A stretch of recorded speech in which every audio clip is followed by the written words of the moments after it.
大家好，我是主持人王然飞，这是温哥华青少年钢琴家俱乐部第8期谈琴访友节目。We're very fortunate and honored today to have a special guest, Dr. Matthew Odell, faculty of the Juilliard School, with us today. Dr. Odell, for the past few days, you have listened and adjudicated many young musicians. And throughout your career, I'm sure you've listened to countless young musicians. And comparing today's musicians to those of when you were first learning, for instance, are there any differences, musically or otherwise, that you notice in today's students? Well, that's an interesting question. I'm not sure that I notice a lot of differences necessarily. I think there are a lot of things that are the same with people learning music over time. I think we all have to go through the same steps. And so in some ways, I don't think that changes. But I do find that a lot of very young students are really very gifted nowadays, and they are doing amazing things at an early age, which is different for me, I guess, because when I started, I only started at age 10. So I was sort of very old, actually, to start the piano.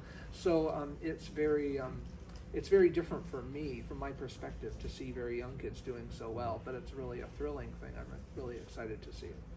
Great. And what is the teaching and learning environment like at something like the Juilliard School, a very prestigious music institution? Well, the environment, of course, we have students of all ages at Juilliard. We have the pre-college program for very young students, and then, of course, we have the college, and we also have programs for adult learners as well. And for the really young students, it's a rigorous program. It's for people that are already at a young age very serious about music. It's not really so much for people that are thinking maybe that they might like to take a music lesson so much. It's more for people that have already pretty much decided that this is what they'd really like to do. And so the training is really rigorous. You know, they have lessons every week with a great teacher who guides them. They also have chamber music and classes in ear training and harmony and sight singing, and the people that play an orchestral instrument, they have orchestra, and there are a lot of things like that. Lots of activities. So it's not just training on your instrument, and that's true in the college. It's not just training in your instrument per se. It's training in music, which is really what you need. It's not just about being able to play really well. It's about being able to understand music, to be able to talk to someone about music, to hear music in a better way. Well, I guess just like the name suggests, prep would be a real preparation for a serious college education. It is. A holistic environment that you really need. It really is. And not everyone goes on to a conservatory afterwards. Some people choose to do that, and that's great. But we have other students that choose to go to a liberal arts school and to major in something else. And that's also terrific, because they'll go on, I would assume, to be lifelong lovers of music and to still continue to play their instrument for fun, even if it's not going to be their career. Oh, that sounds like a great program. And what role do you think competitions should play in the development of a musician? Well, I think competitions can help to give students goals. I know when I was young, competitions gave me a goal to work towards, because I wanted to, if not win a prize, I at least wanted to do my best. And so it gives you a chance to play for someone, sometimes someone who's not your teacher. You can get some extra feedback that you might not have heard before, and it gives you a chance to, like I said, to have something to reach for. And so that, I think, is very important. And I think the role of competitions should not just be to crown a winner necessarily, but to give people guidance and suggestions and encouragement, because I think everyone needs encouragement, because there are days when making music is very fun and pretty easy, and then there are days where it's a lot of work. And so I think we all need encouragement for those days where it feels like a lot of work, and it feels like we're not maybe getting things as quickly as we'd like.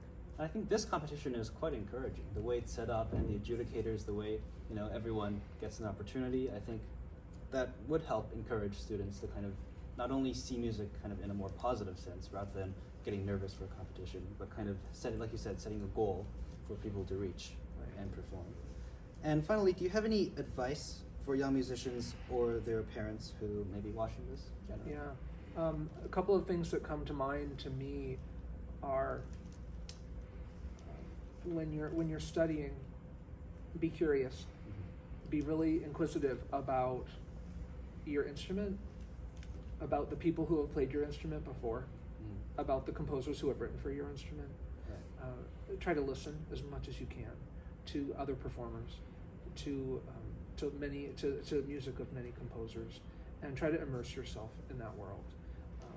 Be curious about what's out there in the world for you, especially as you get older. Try to be really curious about not just your instrument, but about other instruments, about symphonies, operas, string quartets, just all kinds of things. Be curious about the arts in general. And I think for students really of any age, I think it's very important, and this is something I've been writing in some of my comments. When I talk to parents, I mention it. When I talk to teachers, I mention it. I think it's very important for all of us to find joy in what we do, to make music fun, and to use our imaginations when we play. I think so often music can feel like we're in a box and we have to follow all the rules. Maybe the rules that the composer gave us, or the rules that the teacher gave us. And while that's true, there's so much more beyond that box that we can do. And sometimes we don't even know that we can, or give ourselves permission to try different things. To, as I've told some people, try to create a story, with your piece. It doesn't have to necessarily make sense to other people, as long as it makes sense to you. Just try to have an imaginative life in your playing, so that it's not just about the notes. It's about the music that you are creating. It's about the story that you want to tell with your music, because honestly, as soon as you start doing that, I think making music is much more fun. And I think it's not just more fun for the person making the music, but it's truly more fun for the people that are hearing us play. Right. Yeah. Well, I think that's some excellent advice. And to add on top of that, I think especially for pianists, it's important to play with other people sometimes, chamber music, even accompaniment, because piano can often be a very lonely instrument. And if you're just practicing by yourself and performing, there's kind of a sense of isolation. And when you're in chamber, when you're playing with other people, you get the joy of communicating your music with others, and also you will learn new things from your fellow musicians. I think chamber and playing with others is also very important. And Dr. O'Dell, have you been to Vancouver before?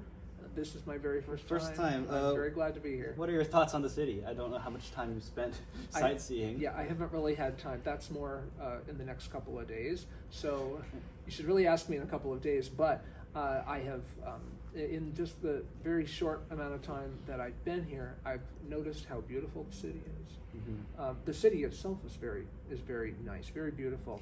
But it's, you don't need to tell me, it's so beautifully situated, where you've got the ocean and the mountains, and that's a pretty rare thing. Yes, that's very nice.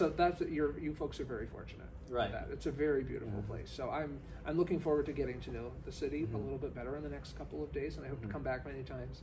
Right. Well, thank you, Dr. O'Dell. It's been a privilege to interview you. And before we go, some memorabilia from the VIPC.